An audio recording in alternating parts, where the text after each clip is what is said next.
Bonjour à toutes et à tous, bienvenue pour ce nouveau Museum Talk. Aujourd'hui, on a le plaisir d'accueillir le professeur Placide Moumembele de l'Université de Kinshasa. Et le professeur Moumembele réalise actuellement une résidence scientifique à l'Africa Museum afin d'étudier la provenance de masques Yaka conservés au musée. Et cette recherche de provenance s'inscrit bien évidemment dans le cadre de la restitution des biens culturels spoliés pendant la période coloniale. Et dans ce cadre, nous avons la chance aujourd'hui d'avoir avec nous notre secrétaire d'État, Monsieur Thomas Dermine, qui va nous présenter son approche de la restitution de ces objets. Mais avant toute chose, je cède la parole à Guido Graziels, directeur général de l'Africa Museum, qui va nous expliquer comment cette thématique s'inscrit dans la politique du musée. Voilà. Merci beaucoup, Jonas, et bonjour à vous tous et bienvenue spécialement au secrétaire d'État et à Placide. Depuis quelques années, il y a un débat sur la situation du large patrimoine africain qui se trouve en Occident dans des collections de musées et des collections privées. Notre musée, avec 125 000 pièces ethnographiques et 10 000 instruments de musique, est dans le centre de ce débat. Le musée a une attitude ouverte et constructive. Et notre politique de restitution, vous pouvez le consulter sur notre site web. Depuis quelques années, le musée investit considérablement dans la recherche de provenance de nos collections. Nous faisons cela en collaboration avec nos partenaires collègues africains, sur base de nos archives et aussi sur base de missions sur le terrain. Nous avons établi un programme de scientifiques en résidence et cette année, le scientifique en résidence est Placide Moumembele, professeur à l'Université de Kinshasa, qui a déjà été présenté par Jonas. Mais je tiens aussi à vous dire qu'il a fait son doctorat à l'ULB sur l'histoire des musées nationaux du Congo. Donc, il a vraiment une expertise exceptionnelle. Il vient intervenir pour faire des recherches sur la provenance de nos collections du Yaka, mais il va parler lui-même de son travail plus tard. La semaine passée, notre secrétaire d'État, Thomas Dermine, a pris, j'avoue, le monde un peu en surprise en annonçant une proposition approuvée par le CNEN, une proposition innovative sur la restitution. Dans les 24 heures après l'annonce de cette proposition approuvée, j'ai eu beaucoup de réactions de nos collègues direction de musée et dont, par exemple, le président du British Museum.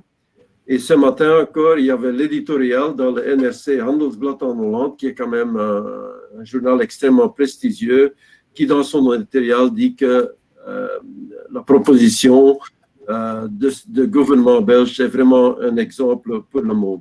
Donc, je suis très honoré que le secrétaire d'État a trouvé le temps pour partager avec nous sa proposition.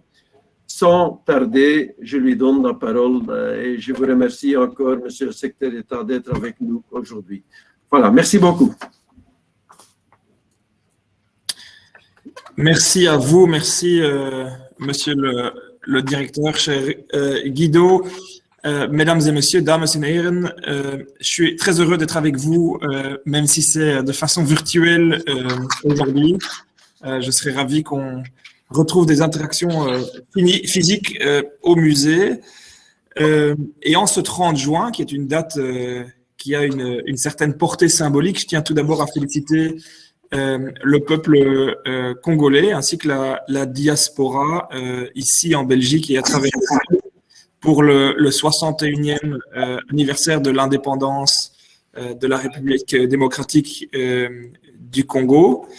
De Congolese president Felix Tshisekedi beslist om alle festiviteiten op te schorten rond de verjaardag van de onafhankelijkheid omwille van de sanitaire omstandigheden. Ik hoop van harte dat de situatie zich snel zal stabiliseren. Ik wil ook graag het Afrika Museum danken voor de gelegenheid om onze werk voor te stellen en de voorstel van de regering voor te stellen. Ik heb ook de gelegenheid gehad om kennis te maken met professeur Patrice Moumembele. Et nous avons eu une première rencontre au musée. C'était encore hier après-midi. Très agréable et donc je me réjouis de cet échange. Alors, quelle est l'approche finalement et quelle est la position du gouvernement qui a été prise par rapport à la restitution d'objets spoliés? En fait, elle est assez simple et elle vise à avoir, plutôt qu'une approche au cas par cas, en fonction de certains objets, en fonction de certaines demandes, d'avoir une approche qui est beaucoup plus macro et holistique par rapport à la question des restitutions et qui place vraiment le travail sur les études de provenance avec une explication du professeur qui nous sera donnée dans la deuxième partie de cette journée au cœur du débat. Et ce qui est intéressant dans l'approche, dont je n'ai aucune fierté à avoir, je ne suis pas du tout celui qui a inventé cette approche, c'était proposé par plusieurs académiques qui travaillent sur ces questions-là, consiste à scinder la question de la propriété des objets, de la propriété juridique des objets, avec la question de la restitution physique des objets. On sait que très souvent, un argument qui est évoqué contre la restitution d'objets sont les questions sur la conservation. Et la question sur, tiens, est-ce que si on effectivement rend des objets, est-ce qu'on a toutes les garanties en matière de préservation et de conservation des objets? Nous, notre travail ici est assez simple et consiste à dire, à classer les objets dans plusieurs catégories et à dire, bon, il y a première catégorie, ce sont des objets pour lesquels nous avons une certitude scientifique sur base des études de provenance faites avec les critères et la rigueur scientifique exigée, que ces objets ont été acquis de façon illégitime. Et pour ça, on reprend la définition illégitime. Ce sont des objets qui ont été spoliés, qui ont été acquis par du vol, dans une extorsion, etc. Pour ces objets pour lesquels nous avons cette certitude scientifique, il n'y a pas de question à avoir. Et au sein du gouvernement belge, on était tous d'accord, ces objets ne nous appartiennent pas. Ce ne sont pas des objets qui appartiennent au peuple belge, ils ont été acquis dans des conditions illégitimes, point à la ligne. Et donc, pour ces objets, il faut s'engager le plus rapidement possible dans un processus de transfert de la propriété juridique. Ils ne nous appartiennent pas, ils appartiennent au peuple congolais parce qu'ils ont été acquis dans des conditions illégitimes. Par contre, pour ces objets, on scinde la question juridique, on transfère la propriété, de la question de la restitution physique. Et on dit, tiens, voilà, on cède la propriété, mais par contre, simultanément, on travaille sur une convention de dépôt qui permet de conserver l'objet en Belgique et sur base d'un travail diplomatique avec les autorités congolaises, sur base d'un travail aussi conjoint, on en a discuté avec Placide hier, avec la coopération au développement, on établit un dialogue pour savoir quel est le timing, quelles sont les modalités de retour des objets pour s'assurer que les objets, quand ils sont transférés physiquement, ils le sont dans des conditions de conservation qui satisfassent les deux parties. Ça, c'est pour la catégorie des objets qui sont acquis dans des conditions illégitimes et pour lesquels on sait. Il y a une autre catégorie qui sont les objets pour lesquels on a une certitude historique et scientifique qu'ils ont été acquis dans des conditions légitimes. Hier, par exemple, on a eu l'occasion de voir certains objets qui ont été acquis dans le cadre de dons ou dans le cadre de transactions commerciales de façon tout à fait légitime. Pour ces objets-là, qui constituent, je pense, quand même la majorité des objets, en tout cas des collections au sein du musée, là, à l'inverse, il ne faut pas avoir de discussion. Ces objets ont été acquis dans des conditions légitimes et donc, effectivement, ils restent dans le domaine public de l'État belge.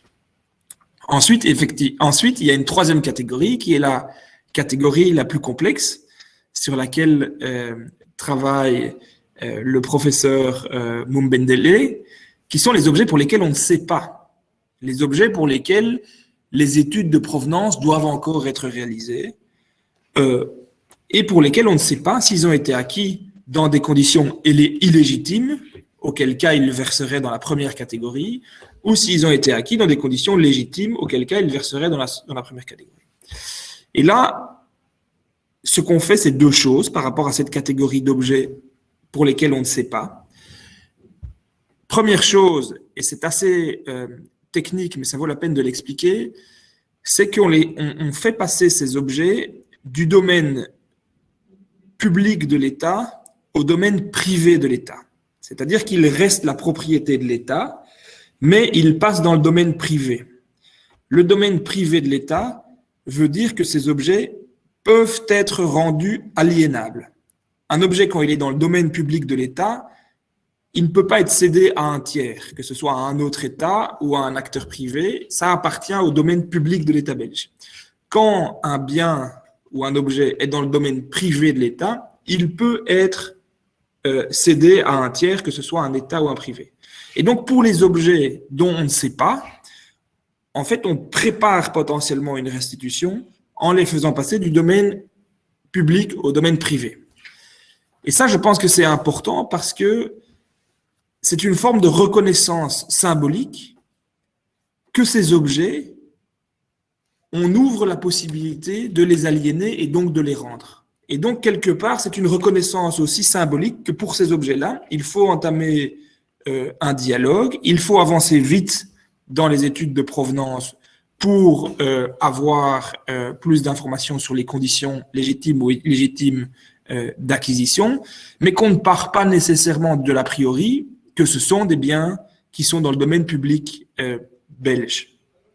Et donc ça, c'est une approche qui est importante pour cette catégorie et c'est pour ça qu'on est vraiment très intéressé dans le travail des scientifiques dont le professeur Mumbendele nous fait l'honneur et qu'il faut accélérer et multiplier les projets de recherche sur les études de provenance pour finalement, progressivement, dans les années qui viennent, vider cette catégorie d'objets dont on ne sait pas. Et donc voilà, en gros, en quoi consiste l'approche. Je dois dire qu'il y a une très bonne partage au sein du gouvernement sur ces enjeux. Il y a aussi une bonne prise de conscience au sein du gouvernement que c'est un processus que pour qu'il soit réussi, doit être un processus qui doit impliquer un maximum les scientifiques parce que les études de provenance sont au cœur de l'approche et qu'il faut accélérer les démarches et mettre les moyens pour accélérer ces études de provenance.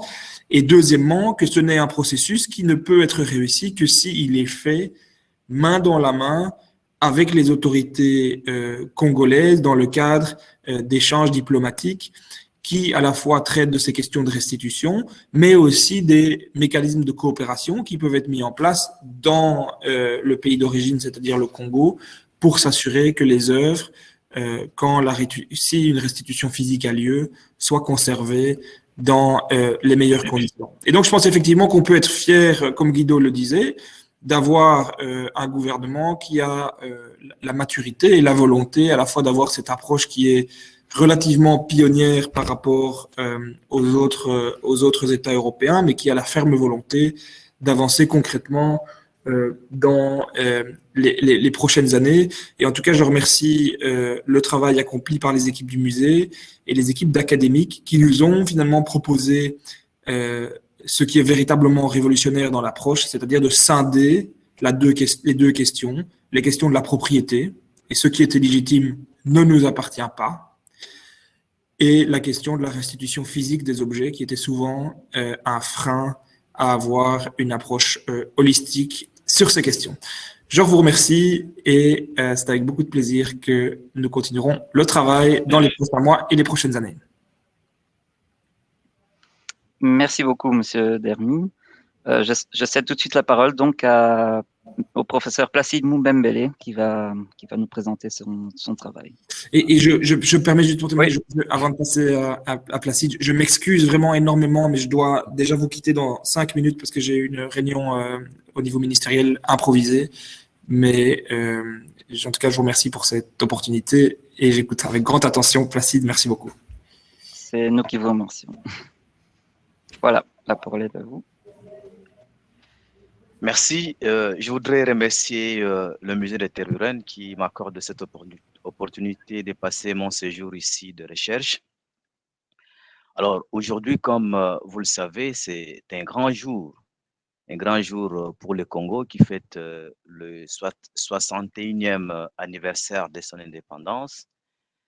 Et ces grands jours nous rappellent également ces grands débats sur la question de la restitution qui a eu lieu dès janvier 1960, question soulevée par Kasavubu, qui réclamait déjà la restitution des objets congolais se trouvant au musée des Terres Humaines, mais également cette grande question de restitution avait été appuyée par Lumumba en 1960.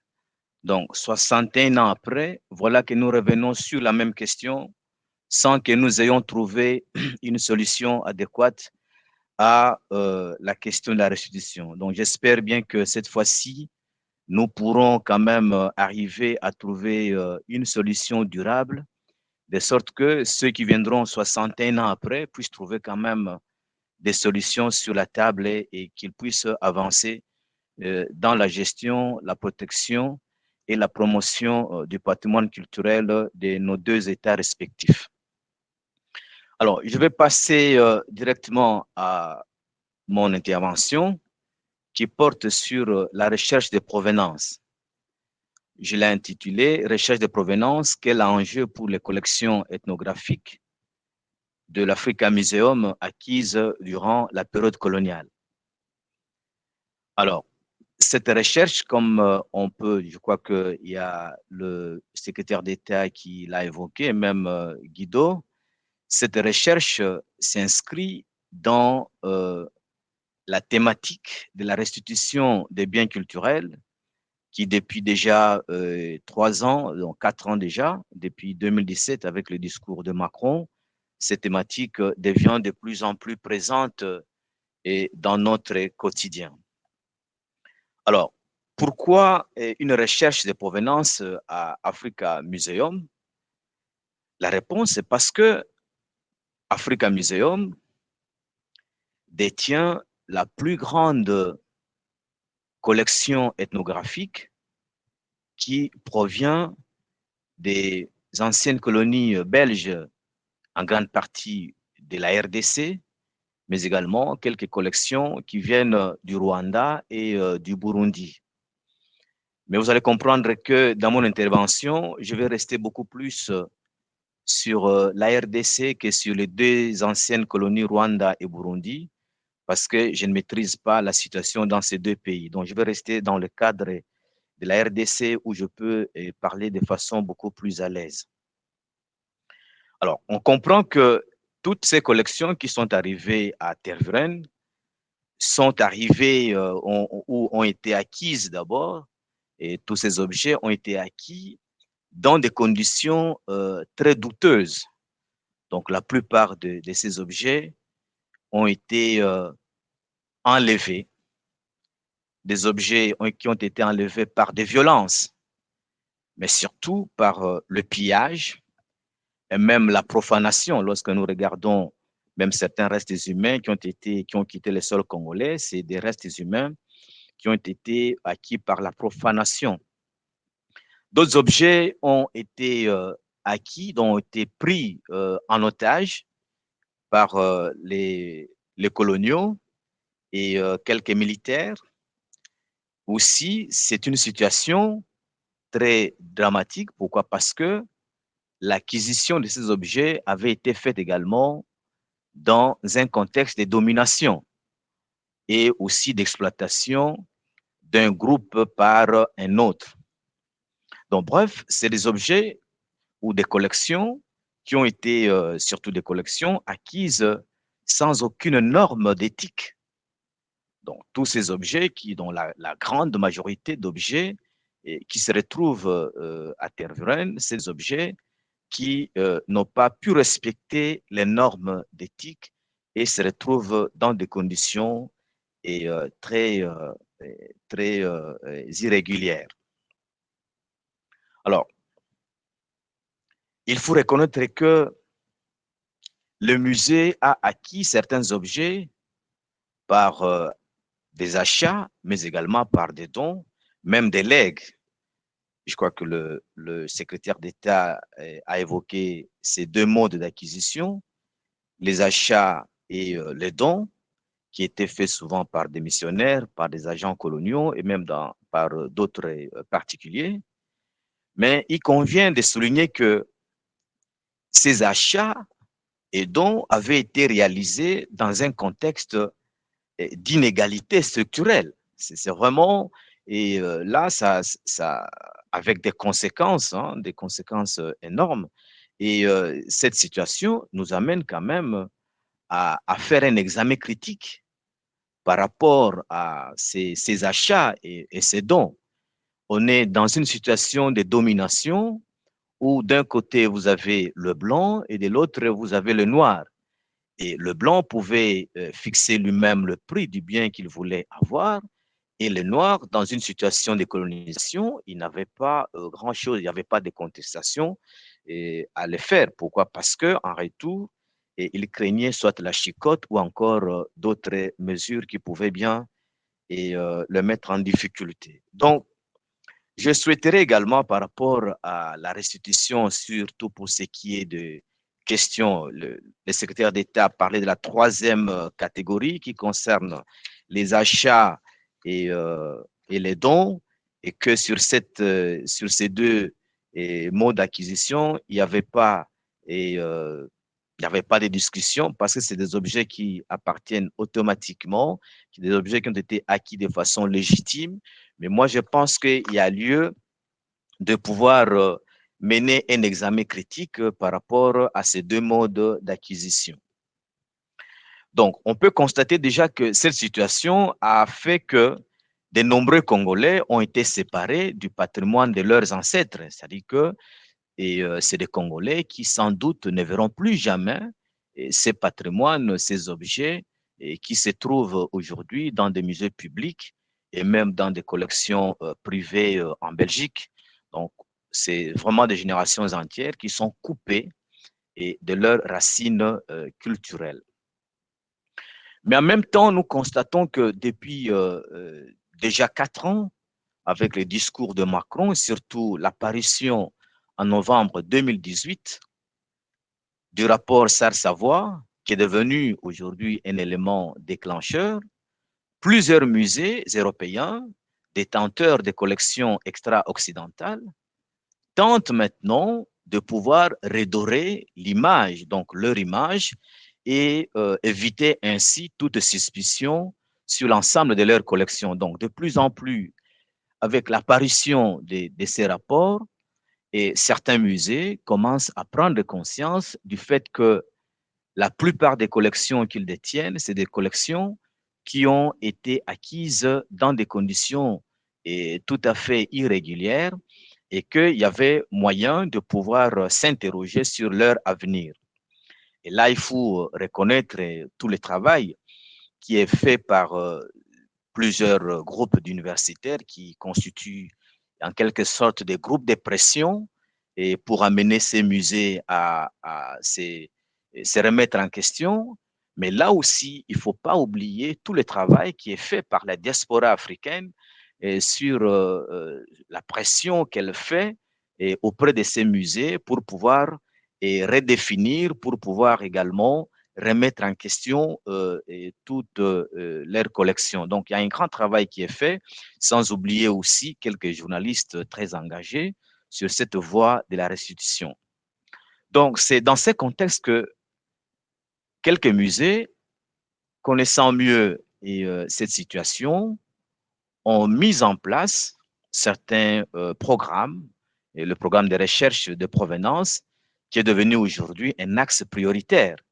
Donc, afin de comprendre les circonstances entourant l'acquisition des collections ethnographiques durant la période coloniale. Donc, je crois que c'est une étape très importante aujourd'hui qui fait que certains musées, ayant compris cet enjeu important, cet enjeu culturel et scientifique, que l'on mette en place ces programmes de recherche qui va s'interroger sur les contextes historiques. C'est vrai que les musées ont toujours fait ce travail depuis très longtemps, à savoir dans les registres et dans les cas des registres, on sait quand même retracer certaines informations sur les donateurs, sur les types d'objets, sur les noms vernaculaires de l'objet, ainsi de suite.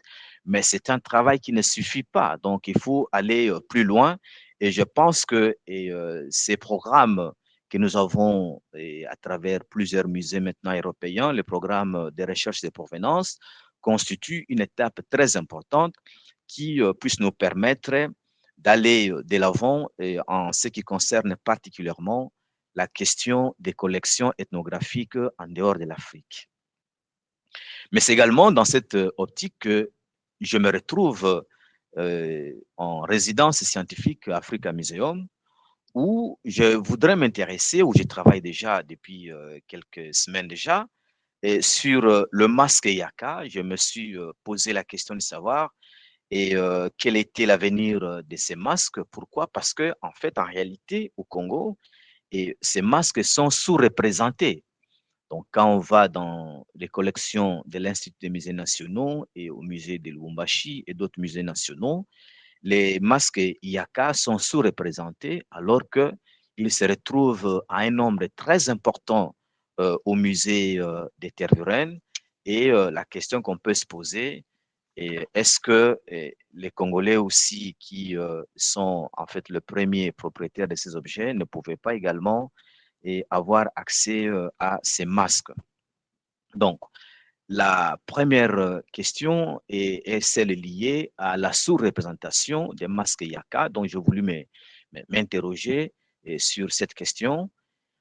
Deuxièmement, la majorité des masques Yaka qui sont au musée des Tervuren, c'est des masques qui ont été récoltés par des missionnaires jésuites, mais également par d'autres collecteurs affiliés au musée des Tervuren. L'objectif pour moi, c'est de comprendre le contexte historique de leur arrivée au musée des Tervuren. Et c'est à travers ces questionnements, moi je me dis que c'est possible de retracer leur histoire, et une fois retracée, on peut revenir sur la question de de la restitution ou pas de ces objets. Ça, je vais en parler un peu plus loin. Alors, comment je procède dans ma recherche? J'ai d'abord accès à la base des données du musée. Donc, j'ai accès à la base des données, au TMS, Gazelle, qui me permettent de pouvoir chercher ces différents objets. Mais surtout, c'est grâce au registre d'entrée du musée que j'identifie les objets concernés, notamment le masque. Et dans le registre, je cherche d'abord le nom vernaculaire de ces masques, son mode d'acquisition. Est-ce que c'est un musée qui a été acquis par le musée comme un don, ou encore c'est un masque qui a été acheté, ou c'est un legs qu'on avait attribué au musée? Et je vais encore plus loin pour savoir la personne impliquée, soit dans l'achat, le don ou le legs, est-ce qu'elle a été son itinéraire est-ce que c'est un ancien missionnaire? Est-ce que c'est un militaire? Est-ce que donc il y a l'étude biographique de la personne impliquée? Et une fois que j'ai ces informations, j'essaye d'aller dans les archives, consulter les fonds liés à cette personne, à ces donateurs. Et bon, il faut dire que ce n'est pas aussi facile parce que Et il y a énormément d'informations et il y a les archives du musée de Tervuren qui m'aident, mais également il y a les archives africaines qui m'aident aussi à avoir des informations et sur certains types de masques. Alors, mais il faut dire que je ne peux pas vous donner les résultats maintenant parce que je ne suis pas encore arrivé à la fin de mon séjour. Donc, je ne pourrais pas vous donner les résultats et de mon séjour de recherche sur la question. Ça va venir et quand je vais terminer mes travaux.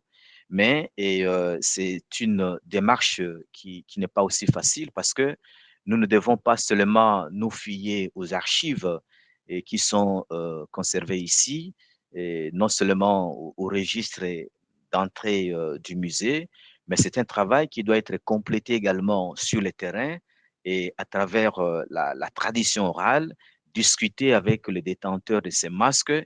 Est-ce que certains masques ne doivent pas, ou sont encore des masques symboliques qui ont toute leur utilité chez les Yaka, et savoir également parce que l'information qui est donnée, c'est celle qui a été présentée par le missionnaire ou encore par l'acheteur qui était sur le terrain, mais leur seule information ne suffisent pas. Donc, il faudrait maintenant confronter leur information avec les enquêtes de terrain pour comprendre réellement le contexte dans lequel cet objet ou ces objets avaient quitté le sol congolais.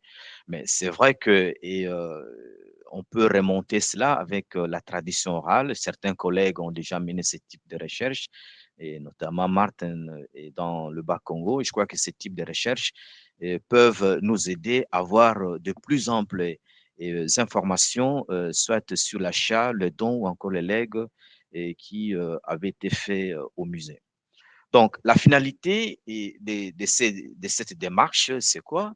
C'est pour nous permettre de comprendre la légalité ou la légitimité et soit la mise en doute de tel ou tel objet qui avait été acquis par le musée de Tervuren. Et je pense, comme je l'ai dit au départ, que cette recherche s'inscrit dans la thématique de la restitution. Ces deux finalités, à savoir la légalité ou légitimité de l'objet, ou encore le doute sur l'objet, peuvent constituer naturellement un début des discussions et des restitutions entre la partie belge et la partie congolaise. Alors, le cas, si nos études prouvent que réellement que c'est des objets qui ont été acquis et de façon tout à fait légale, de façon régulière, alors là, nous pouvons discuter par rapport à la taille de la collection. Parce que lorsque vous avez, par exemple, 100 masques Yaka et qu'au Congo, vous n'avez que tout au plus 10, je pense qu'il y a possibilité de discuter, il y a possibilité d'échanger avec Tervuren pour que ces masques qui avaient été acquis légalement, mais se trouvant en grand nombre, puissent faire l'objet d'une négociation et qu'une partie de ces masques soit rendue au Congo pour que les Congolais puissent également en bénéficier. Deuxième possibilité, dans le cas où ces masques sont considérés comme des objets douteux, naturellement, c'est des objets qui appartiennent au Congo. Et là, il faut dire que ça doit constituer un objet d'échange lors des débats et lors des négociations sur la restitution entre la Belgique et le Congo. Donc, voilà de manière générale comment se présente en fait mon travail, mais il faut dire que je suis vraiment très avancé et j'ai énormément déjà d'informations sur un certain nombre d'objets qui pourraient bien nous éclairer un peu plus tard. Alors, comme j'ai parlé de la question de la restitution, je pense que l'actualité de ces 3 dernières semaines en Belgique est très très dynamique, hein, surtout sur la question de la restitution. On a vu l'intervention du secrétaire d'État et par rapport à la position de la Belgique sur la question de la restitution, ce qui reste encore, dont nous attendons encore de façon plus concrète les actes juridiques qui vont sortir de leur part. Mais également, nous attendrons voir aussi la partie congolaise, comment elle va réagir. Mais je voudrais déjà rappeler et attirer l'attention de plusieurs personnes que le point de vue que je vais donner sur la restitution, c'est par rapport à mes travaux de recherche. Donc, je n'ai pas un pouvoir décisionnel sur la question de la restitution. Ça relève directement du pouvoir politique congolais. Donc, c'est l'État congolais. Il y a des aspects qui concernent directement l'État congolais, mais le point de vue que moi je vais donner, c'est par rapport à mes travaux de recherche. Et là, je vais m'assumer par rapport aux questions qui me seront posées sur cette question-là. Mais tout ce qui concerne l'État congolais, je suis désolé, je ne saurais pas répondre à cela parce que ça ne relève pas de ma compétence. Alors, comme j'ai parlé de la question de la restitution de certains objets, et je voudrais d'abord montrer que la question de la provenance, c'est une question qui est fondamentale aujourd'hui. La recherche de provenance va nous aider à comprendre beaucoup de choses, va nous aider à comprendre comment les objets sont arrivés, mais surtout, ça va nous aider à avoir ça va encourager les institutions muséales du Nord à pouvoir se prononcer une fois pour toutes sur la question des objets qui avaient été acquis pendant la période coloniale. Donc, nous, ça nous permet également de connaître le contexte actuel qui constitue, parce que le contexte actuel, le contexte de débat sur la restitution n'est pas qu'une question politique, mais surtout une question scientifique et culturelle. Donc, il est important que les scientifiques s'investissent sur la question de la provenance des objets, des collections, pour nous permettre d'avoir un éclaircissement. Mais comme on peut le constater, la recherche sur la provenance exige énormément de moyens financiers, exige également des moyens humains. Donc, ce n'est pas en 1, 2, 3 mois que l'on va avoir des informations précises sur le directeur a parlé de 125 000 objets. Donc, il est très difficile qu'en 2, 3 mois d'avoir des informations sur ce type d'objets. Donc, il est important que les États concernés, les universités puissent s'investir sur la question, qu'il y ait d'autres chercheurs, des doctorants qui vont travailler sur la question, mais également il faut mettre des moyens financiers pour que nous puissions avoir des informations assez précises sur ces objets.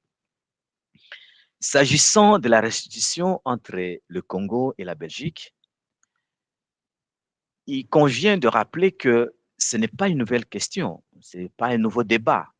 Ces débats remontent, comme je l'ai dit, déjà début janvier 1960 et à la veille de la table ronde économique où les Congolais, notamment des leaders politiques comme Kasavubu et Lumumba, avaient exigé que la Belgique puisse restituer les objets culturels.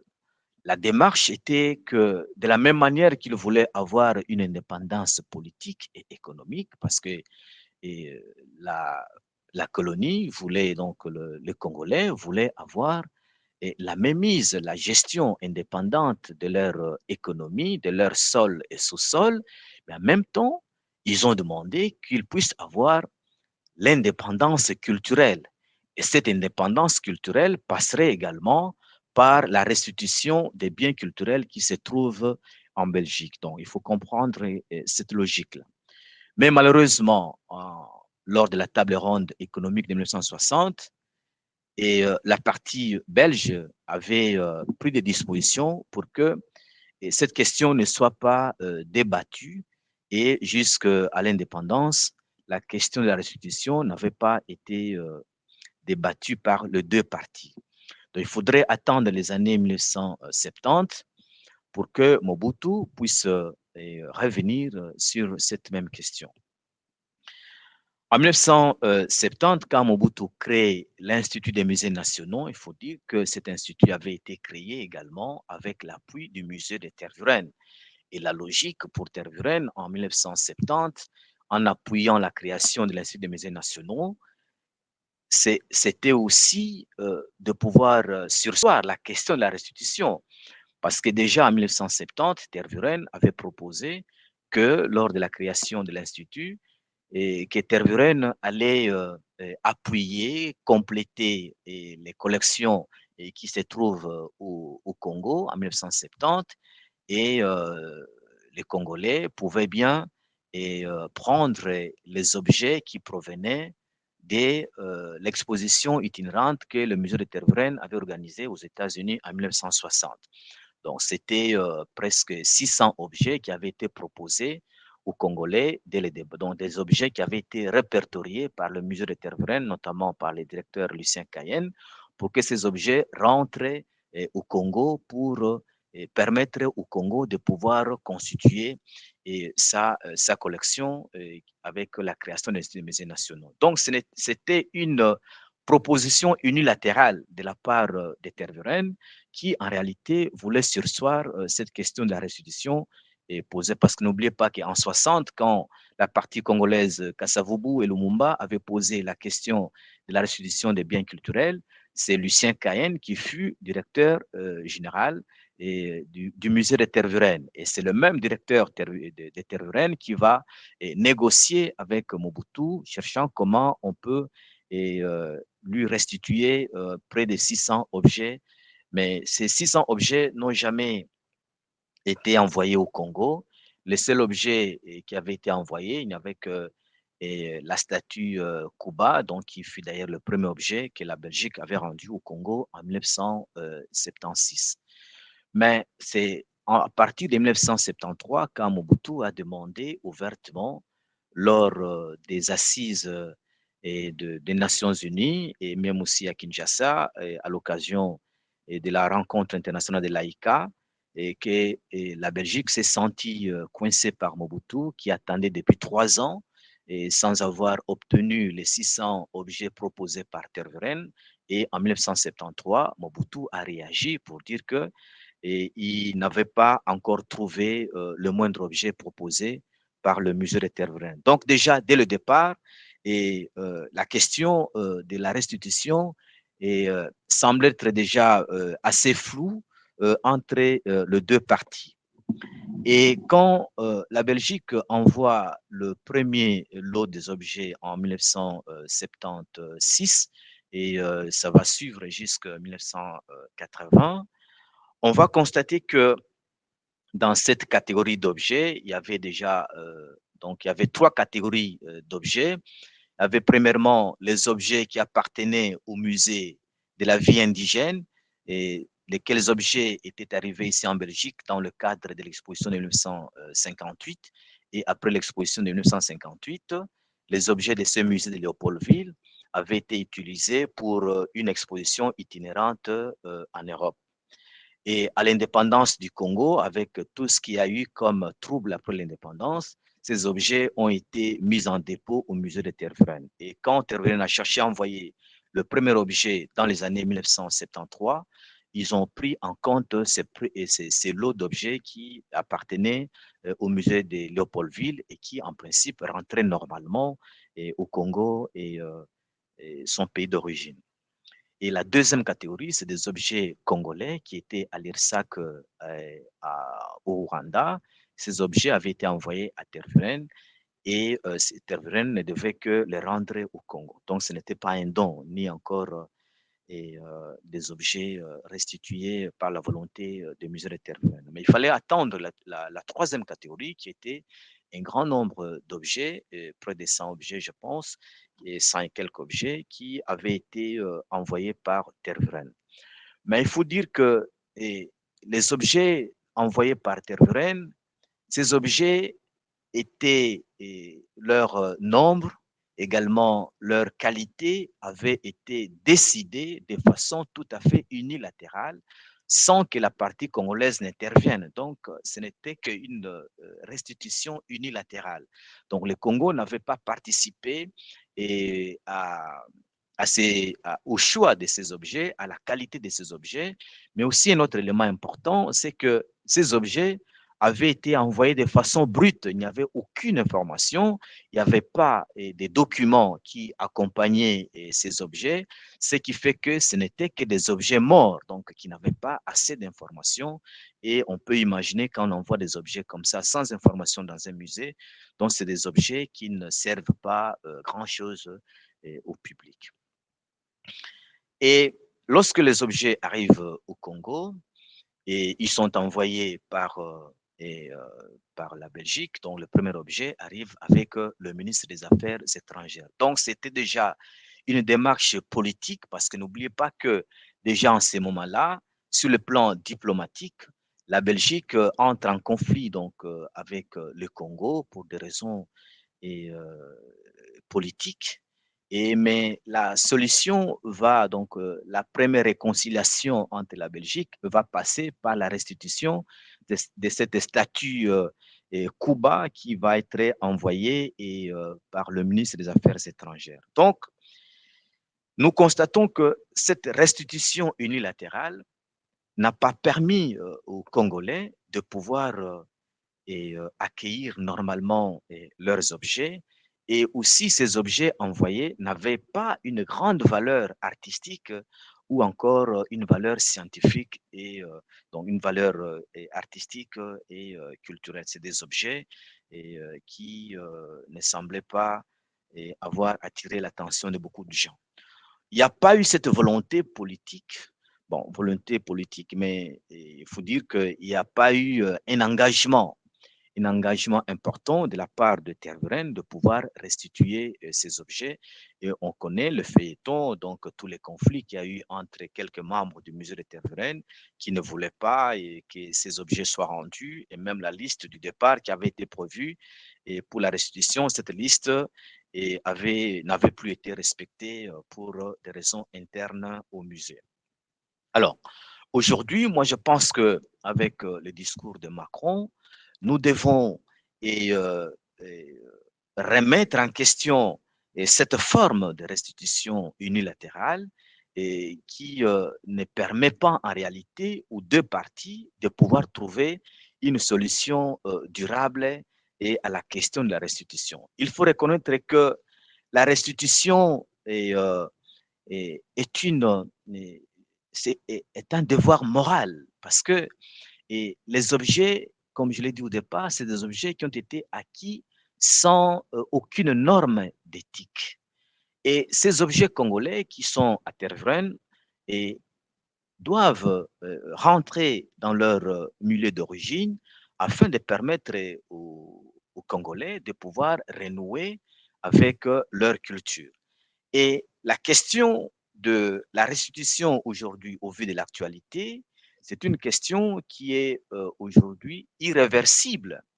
Mais pour que cette restitution puisse se faire de façon beaucoup plus durable, il est important que les deux parties puissent travailler ensemble. C'est-à-dire que le Congo, par exemple, gagnerait. Déjà, on trouve qu'il y a la réflexion du côté de la Belgique qui commence déjà du côté politique, mais il y a la responsabilité des chercheurs de travailler sur la question, mais surtout la partie congolaise gagnerait énormément si elle arrivait à mettre sur pied, par exemple, une commission qui va travailler sur cette question des restitutions, et le moment venu, elle va confronter ces résultats à ceux de l'équipe belge, et le travail final sera de préparer un accord bilatéral entre les deux parties, entre l'État belge et l'État congolais, et cet accord qui va avoir pour soubassement les conclusions conjointes de deux commissions, et afin d'avoir un plan général concerté des restitutions du patrimoine culturel congolais et qui va aborder tous les aspects pertinents. Donc, il est très important que cela se fasse en concertation. Ici, la restitution doit être une discussion qui va se faire d'égal à égal. On ne va plus assister à cette restitution unilatérale où la partie belge prend et toute la grande décision et au détriment de la partie congolaise, mais la partie congolaise doit s'impliquer pour que cette restitution se fasse d'égal à égal. Alors, nous devons maintenant, et c'est vrai que s'il y a cet échange d'égal à égal entre les deux parties, ça va permettre également de redéfinir le rapport et sur le plan culturel, de redéfinir la coopération bilatérale culturelle entre les deux parties. C'est-à-dire qu'on n'aura plus seulement une partie qui viendrait avec des propositions, mais il faudrait que les deux parties puissent en discuter. Donc, ma position, c'est que nous devons tous nous retrouver dans le même bateau, mais assis sur le même siège, pas avoir deux personnes qui sont dans le même bateau qui vont vers la même direction et l'une se retrouve dans la première classe et l'autre se retrouve dans la deuxième classe. Non, moi je crois que la question de la restitution, c'est une question qui exige un échange d'égal à égal entre les deux parties pour que nous puissions redéfinir nos relations et culturelle entre les deux parties. Mais cela doit se faire naturellement dans un processus essentiellement basé sur le dialogue. Donc, il faudrait qu'il y ait un dialogue ouvert et une coopération qui se fasse naturellement dans un rapport d'égal à égal. Donc, voilà et comment, moi je pense, comment on peut aborder cette question, mais je pense en même temps que l'une des stratégies, l'un des moyens le plus efficaces qui puisse nous permettre d'avoir des relations d'égal à égal, qui puisse nous permettre d'avoir des informations fiables sur la question, l'une des stratégies les plus importantes, c'est la recherche de provenance. Parce que c'est des travaux qui vont être faits par des chercheurs, nous supposons que les résultats vont être neutres et ces résultats neutres vont nous permettre d'aborder de façon beaucoup plus approfondie et ces processus de restitution qui va aider les populations à pouvoir renouer avec leur histoire. Mais également, parce que nous parlons restitution, il y a un aspect important des restitutions dont on n'en parle pas souvent. C'est vrai que j'ai entendu le secrétaire d'État parler de la restitution des biens culturels, mais il n'y a pas que la restitution des biens culturels. Il y a la restitution des restes humains. On sait qu'il y a beaucoup de restes humains venant du Congo qui se trouvent encore dans des tiroirs dans les musées ici. C'est des restes humains qui n'ont pas leur place dans le musée. Ils doivent rentrer pour avoir l'inhumation est tout à fait digne. Donc, il y a la restitution des biens culturels, mais également la restitution des restes humains. Ces deux aspects qui minent encore nos relations culturelles doivent être étudiés dans un contexte de dialogue permanent, mais surtout dans un contexte de dialogue mutuel, de respect mutuel entre les deux parties, pour que dans les années à venir, qu'on ne puisse plus parler des conflits au niveau des biens culturels, mais surtout, j'insiste sur les retours des restes humains. Je pense que depuis 2018, avec la conférence qui a eu lieu à l'ULB sur la restitution des restes humains, et ça a attiré l'attention de tout le monde, et qu'il est grand temps, en même temps que nous allons parler de la restitution des biens culturels, nous devons également parler de la restitution des restes humains. Je crois que l'actualité aujourd'hui, c'est la dent de Lumumba. Je pense que cette actualité devrait nous interpeller pour tous les autres restes humains congolais qui traînent encore dans les tiroirs.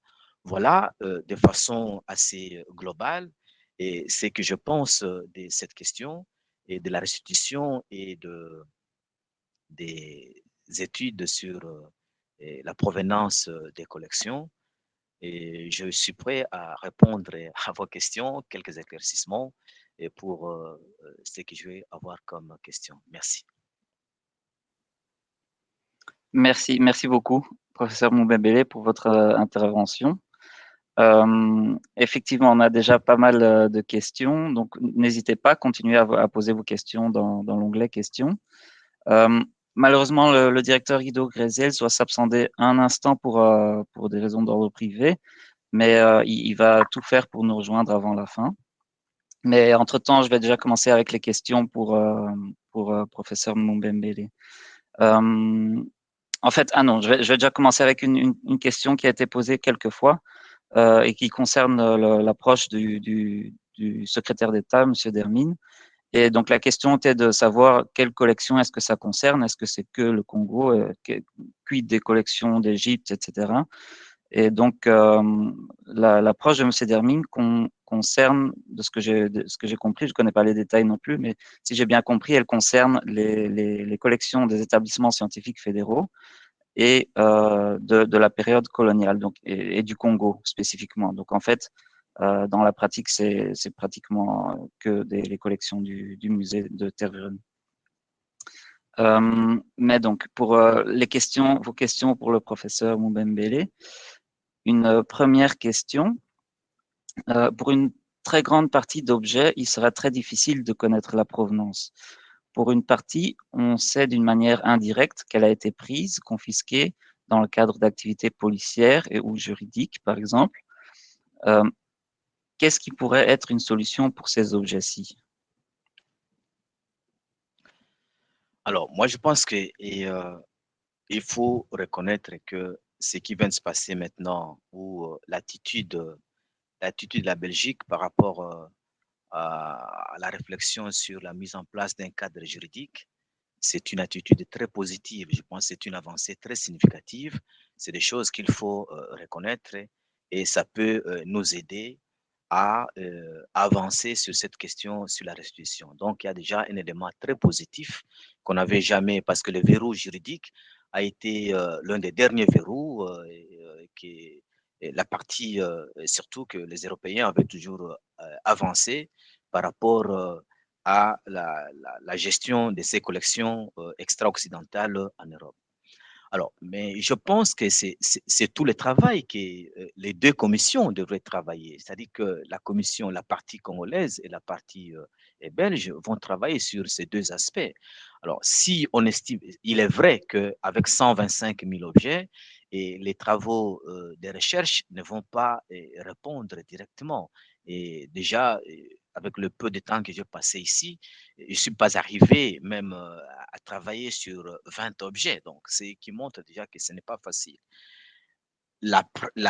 Pour moi, je pense qu'il faut commencer avec ce qui est tout à fait facile et cela dépendra de comment les deux accords vont être signés.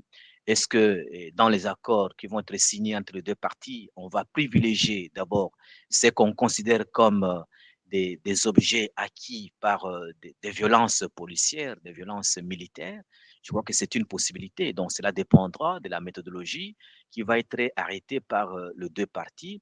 Mais il faut dire que les travaux de recherche sur 100 et quelques mille objets, ce n'est pas en un jour qu'on va les terminer. Donc, ça va prendre beaucoup de temps. Mais il faudrait que les deux parties qui vont négocier puissent définir les grandes priorités. Mais je pense que ce qui peut déjà, et si on peut renvoyer dans un premier temps des objets acquis par des violences et que après il y aura d'autres objets qui vont suivre, mais j'insiste encore pour que cela soit écrit dans un document. Il faudrait qu'il y ait un accord qui soit signé entre les deux parties pour que même disent, parce qu'il ne faut pas oublier que la restitution est un processus.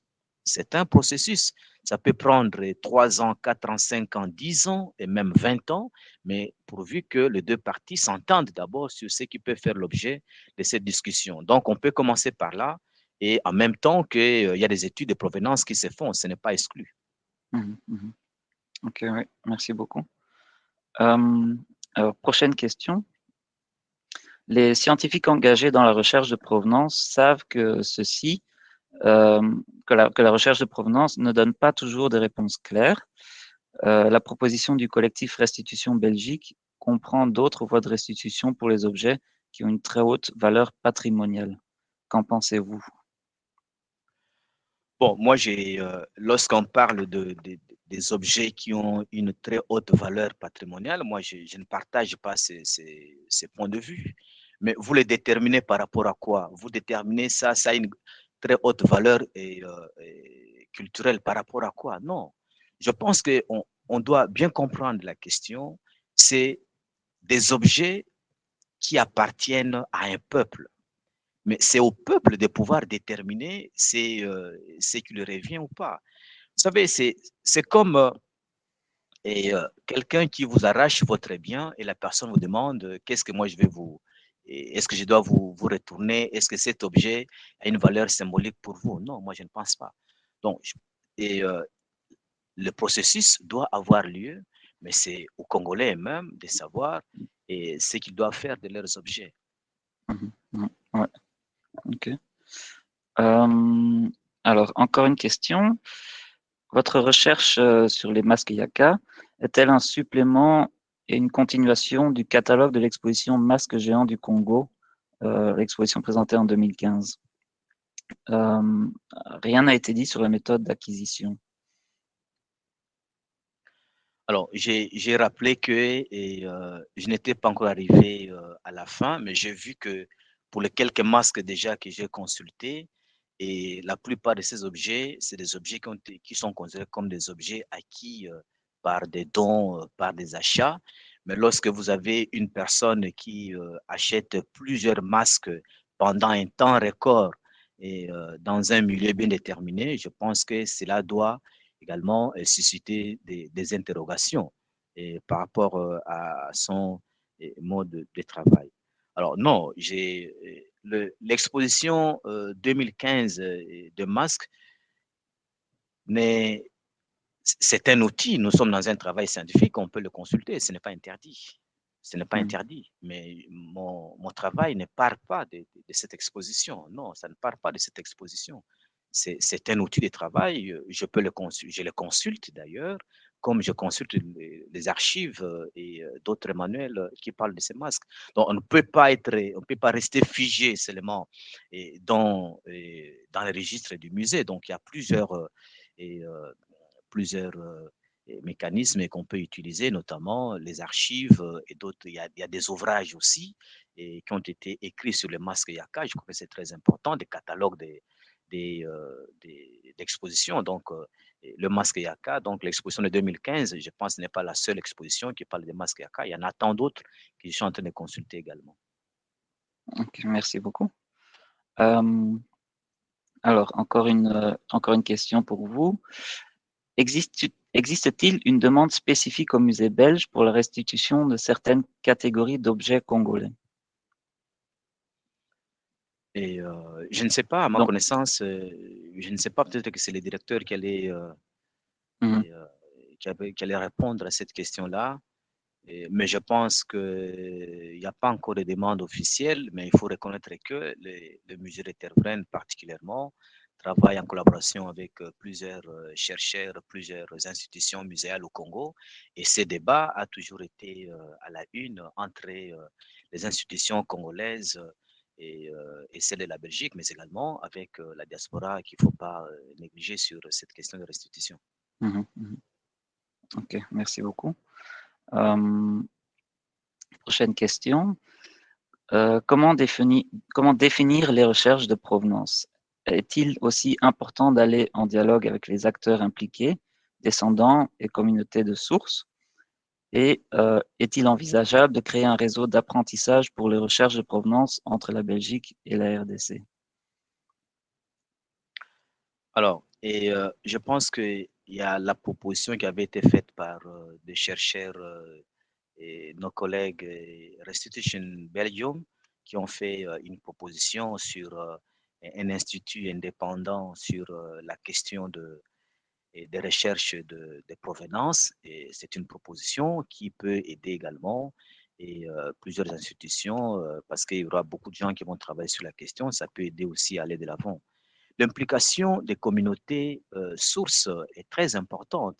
Je l'ai dit ici que on ne va pas seulement s'arrêter aux données des archives, parce que n'oubliez pas que ces informations ont été données également par Et la plupart, ce sont les mêmes acteurs également qui avaient acquis ces objets dans des conditions assez douteuses, mais il faudrait que ces informations soient complétées sur le terrain.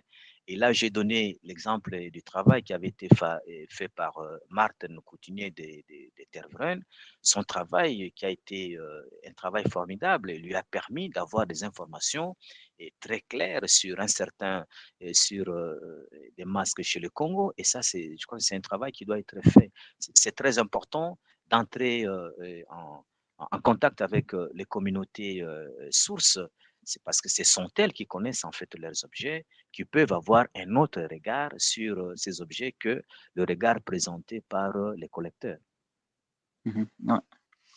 Ok, merci. Encore, on enchaîne. N'est-ce pas intéressant pour compléter l'exposé de Placide de mentionner le fait que en 1960, quand Lumumba et Kasavubu demandent le retour du patrimoine congolais, plusieurs musées ont été transférés en RDC. Je ne sais pas s'il parle de musées ou d'objets, avec peut-être une collection de 7000 objets au musée de Léopoldville, je suppose, et 3000 objets à Loualabour.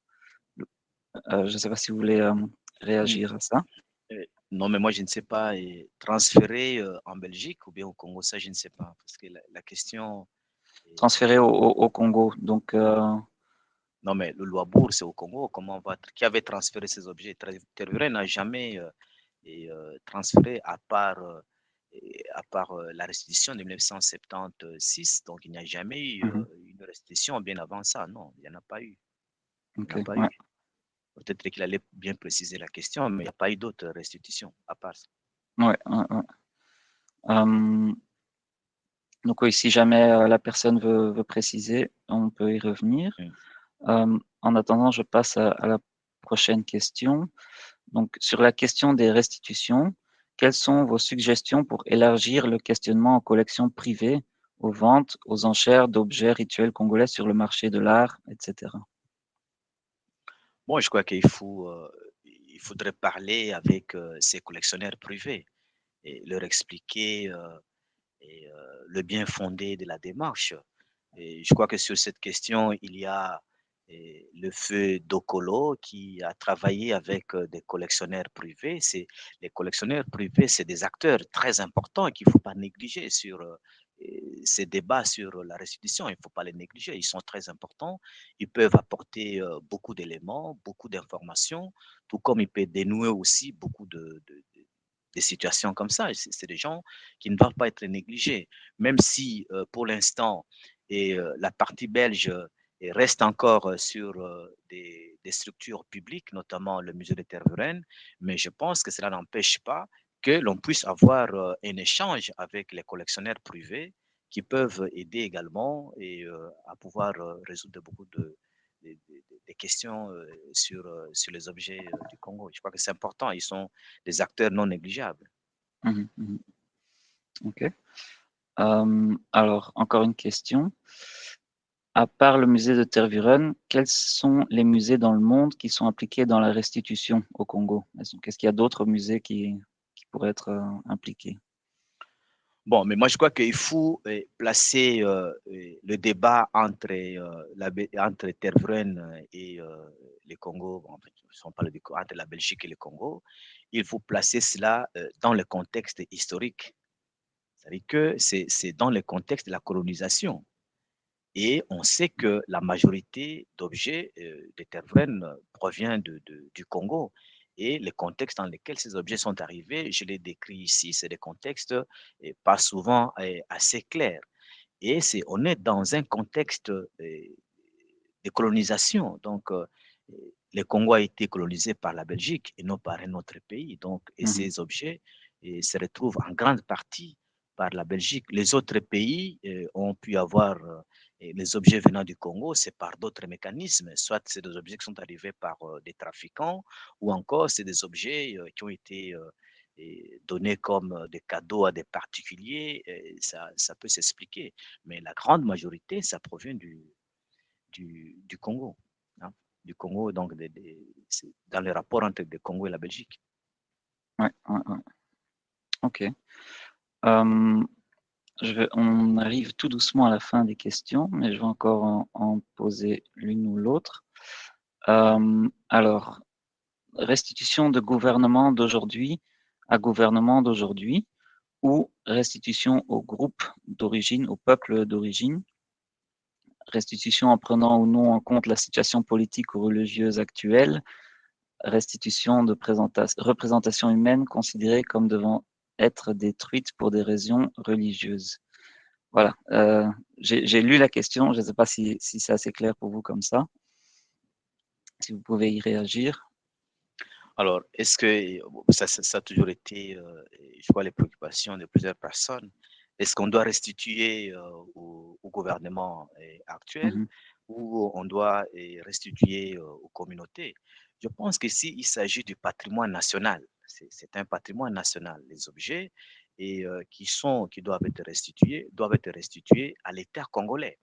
Donc, c'est à l'État congolais de voir si certains objets, comme on l'a dit ici, certains objets symboliques doivent être envoyés dans leur communauté. Donc, ça, c'est à l'État congolais de le faire. Donc, ça relève d'abord de la responsabilité de l'État congolais. Donc, c'est à l'État de pouvoir le recevoir. La question, par exemple, des restes humains, notamment, maintenant, si c'est attesté, notamment les cas de Lusinga, et on sait que c'est un cas qui est bien clair. Donc, naturellement, il faudrait que la famille intervienne. Donc, on voit déjà même avec la dent de Lumumba, donc la famille joue un rôle très important et le gouvernement congolais, il me semble qu'il est là juste pour accompagner la famille. Donc, je pense qu'il faut faire la part des choses. Le patrimoine, c'est le patrimoine national de la RDC. Donc, de la même manière que l'État congolais a la responsabilité de protéger les personnes et leurs biens, l'État congolais a également ses devoirs de pouvoir protéger le bien culturel. Et ça, c'est important pour les générations à venir et pour la préservation de l'identité congolaise. Ok, merci beaucoup. Voilà, encore une dernière question pour vous. Est-ce que ce serait, selon vous, une nécessité de construire une feuille de route ou une procédure pour faire les recherches de provenance, mais aussi pour entamer un dialogue en vue d'une restitution avec les institutions ou musées? Alors, moi, je pense qu'il y a nécessité pour entamer le dialogue. Et ces dialogues, je pense, à mon avis, il est très important. Pourquoi? Parce que, et n'oubliez pas, parce que j'ai parlé des dialogues qui va amener à la réconciliation entre les deux parties.